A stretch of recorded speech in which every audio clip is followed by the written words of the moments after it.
दुनिया की सबसे बेहतरीन वॉरशिप या युद्धपोत को आप कैसे हराएंगे? कौन सी कमजोरी का फायदा उठाएंगे?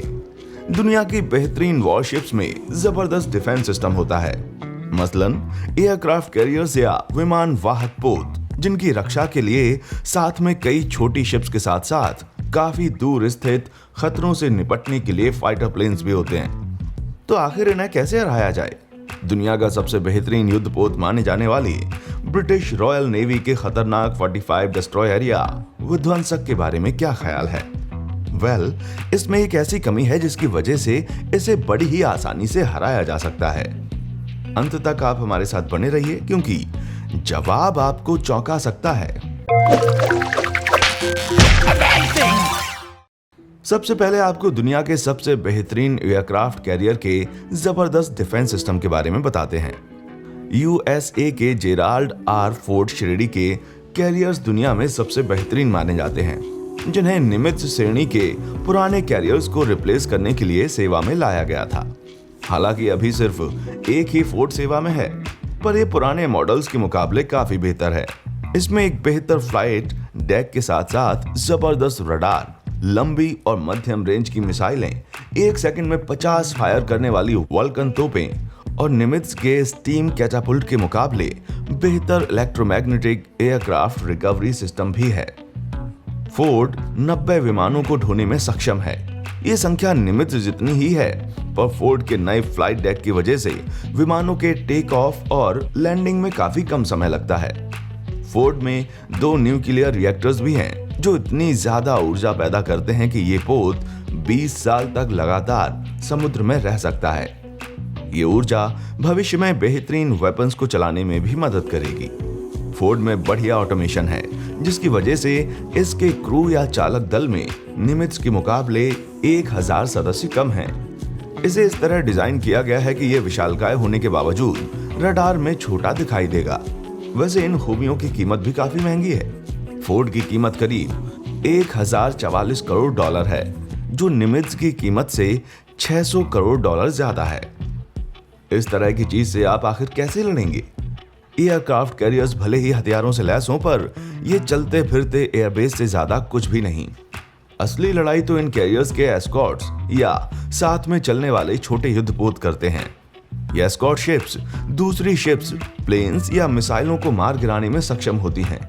इनके रडार एक बार में सैकड़ों निशाने लगा सकते हैं। इतना ही नहीं, ये शिप्स पानी के भीतर भी पैनी नजर रखती हैं और एयरक्राफ्ट कैरियर को सबमरीन, टॉर्पीडो या माइंस के खतरों से बचाती हैं। मॉडर्न वॉरशिप्स का कवच काफी मजबूत होता है।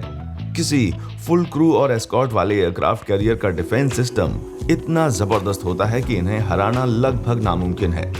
लेकिन कुछ तरीके हैं जिनसे इन्हें हराया जा सकता है, जैसे एंटी शिप बैलिस्टिक मिसाइल्स। ये मिसाइल्स एयरक्राफ्ट कैरियर्स की ऑपरेशनल रेंज के बाहर से लॉन्च की जाती हैं और ये इतनी फास्ट होती हैं कि एंटी मिसाइल सिस्टम को भी चकमा दे सकती हैं। लेकिन एक दिक्कत है, ये मिसाइल्स तभी काम करेंगी जब ये कैरियर को डायरेक्ट हिट करें, आसपास या अगल बगल में नहीं। यानी इन मिसाइलों में सटीक निशाने के साथ साथ पोत खोजी टेक्नोलॉजी भी होनी चाहिए।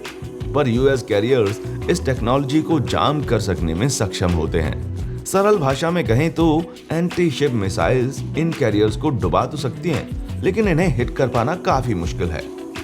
दरअसल किसी एयरक्राफ्ट कैरियर को हराने के लिए आपको उसे डुबाने की जरूरत नहीं है, बस कुछ इंपॉर्टेंट चीजों को नष्ट करना होगा।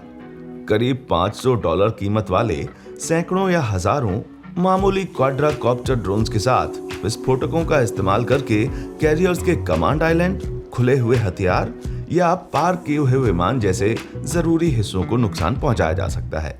ड्रोन इस्तेमाल करने के कई फायदे हैं। सस्ते होने के साथ साथ इनकी रफ्तार 50 नॉट्स तक हो सकती है। सबसे अच्छी बात यह है कि ये इतने छोटे होते हैं कि इन पर निशाना साधना काफी मुश्किल होता है।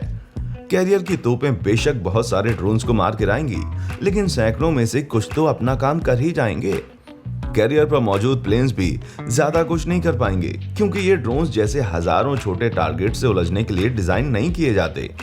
ये ड्रोन्स हेलीकॉप्टर के पंखों या जेट्स के इंजन में उलझकर उनको तबाह कर सकते हैं। लेकिन ड्रोन के झुंड से निपटने के भी कई तरीके होते हैं। अगर ड्रोन्स को दूर से कंट्रोल किया जा रहा है तो सिग्नल जैमर का यूज करके इन्हें निष्क्रिय किया जा सकता है। इसके अलावा दूर तक छर्रे फैलाने वाले शेल्स का भी यूज किया जा सकता है। या कैरियर के पास भी दुश्मन ड्रोन से उलझने के लिए खुद के ड्रोन्स का एक झुंड हो सकता है। ये देखना काफी दिलचस्प होगा कि बदलती टेक्नोलॉजी के साथ दुनिया की सेनाएं ड्रोन्स का इस्तेमाल किस तरह करती हैं।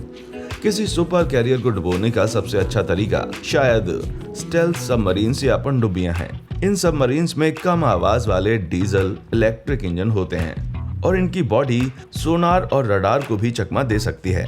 साल 2006 में एक Chinese diesel electric submarine USA की यूएसएस किटी हॉक के एस्कॉर्ट का घेरा पार करके कैरियर से मात्र 5 मील की दूरी पर सतह पे आई। अगर ये सबमरीन चाहती तो एक टॉर्पीडो छोड़कर यूएसएस किटी का काम तमाम कर सकती थी। अगर मैं कहूं किसी वॉरशिप को हराने के लिए आपको हथियारों की जरूरत है ही नहीं, मौसम ही आपके लिए काम कर देगा तो ब्रिटिश रॉयल नेवी के टाइप 45 डिस्ट्रॉयर्स या विध्वंसक से मिलिए, जिन्हें डेयरिंग क्लास डिस्ट्रॉयर भी कहा जाता है। इसकी कीमत 100 करोड़ ब्रिटिश पाउंड और वजन 800 टन है। टाइप 45 डिस्ट्रॉयर्स की ईंधन दक्षता पुराने टाइप 42 के मुकाबले दोगुनी होती है। इन डिस्ट्रॉयर्स में बेहतरीन टेक्नोलॉजी का इस्तेमाल किया गया है, जैसे सी वाइपर एयर डिफेंस सिस्टम, जो एक बार में सैकड़ों निशानों पर नजर रख सकता है। ये पोत दुश्मन की मिसाइलों और विमानों से रक्षा के लिए बनाया गया है। युद्ध की स्थिति में एक टाइप 45 शिप टाइप 42 के मुकाबले 6 गुना ज्यादा टारगेट्स को ट्रैक करने और उनसे उलझने में सक्षम होता है। टाइप 45 डिस्ट्रॉयर्स अफ्रीका में समुद्री डाकुओं से निपटने से लेकर मध्य पूर्व में यूएस नेवी के साथ मिलकर आईएसआईएस के खिलाफ लड़ने जैसे कई कामयाब मिशंस का हिस्सा रह चुके हैं। इनमें से कुछ तो राहत कार्यों में भी भाग ले चुके हैं। कुल मिलाकर टाइप 45 एक बेहद खतरनाक वॉरशिप है, मगर इसकी एक कमजोरी है, गर्म पानी। जी हाँ, आपने बिल्कुल सही सुना, गर्म पानी। दिक्कत शिप की इंटरकूलिंग यूनिट और इंजनों में है। टाइप 45 एनर्जी एफिशिएंट इलेक्ट्रिक प्रोपल्स का यूज करता है, जिसमें रोल्स रॉयस द्वारा बनाए गए गैस टरबाइन इंजन भी होते हैं। इन इंजन्स में अमेरिकी कंपनी नॉर्थरोप ग्रूमन की इंटरकूलिंग यूनिट्स लगी होती है, जो इंजन से निकलने वाली गर्मी को दोबारा से काम में लाकर शिप की ईंधन दक्षता बढ़ाती है। ये यूनिट्स ठंडे पानी में काम करने के लिए बनाई गई हैं, पर इन शिप्स को मध्य पूर्व में तैनात कर दिया गया, जहां समुद्र का पानी गर्म होता है। गर्म पानी की वजह से इंटरकूलिंग यूनिट जाम हो जाती है, जिसकी वजह से शिप के जनरेटर पर्याप्त ऊर्जा पैदा नहीं कर पाते और शिप के सारे सिस्टम बंद हो जाते हैं। सेलर्स अंधेरे में बिना लाइट, बिना इंजन, बिना हथियारों के फंसे रह जाते हैं। सिस्टम को दोबारा से चालू करने में घंटों लग सकते हैं। ऐसी स्थिति में न सिर्फ सेलर ही खतरे में होते हैं, बल्कि एस्कॉर्ट घेरे के अंदर वाली कैरियर शिप भी खतरे में आ जाती है। मीडिया की माने तो 6 सालों में ऐसा 4 बार हो चुका है।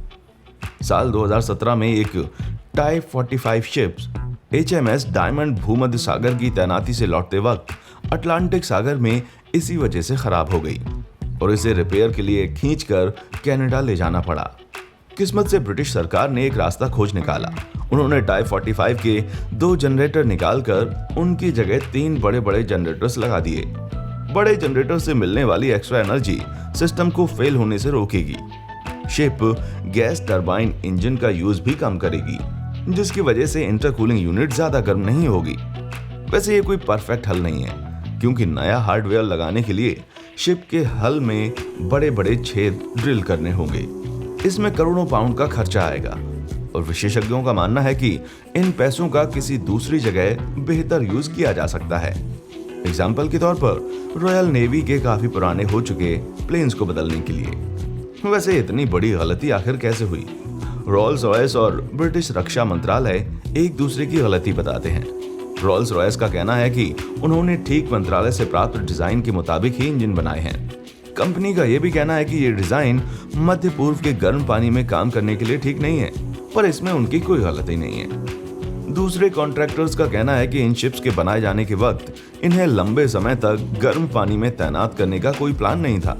वहीं रक्षा मंत्रालय का कहना है कि फारस की खाड़ी में ब्रिटिश नौसेना की तैनाती हमेशा रहती है और कॉन्ट्रैक्टर्स को ये बात ध्यान में रखनी चाहिए थी। कुल मिलाकर कोई भी इस डिजाइन से संतुष्ट नहीं और कोई इसका जिम्मा उठाने के लिए भी तैयार नहीं। ये वीडियो पसंद आया है तो क्यों ना हमारा चैनल भी सब्सक्राइब कर लीजिए और सभी ताज़ा अपडेट्स पाने के लिए बेल आइकन दबाना बिल्कुल ना भूलें। क्या आपके भी मन में ऐसा कोई दिलचस्प सवाल है? नीचे कमेंट्स में हमें ज़रूर बताएं। हमारा चैनल देखने के लिए शुक्रिया।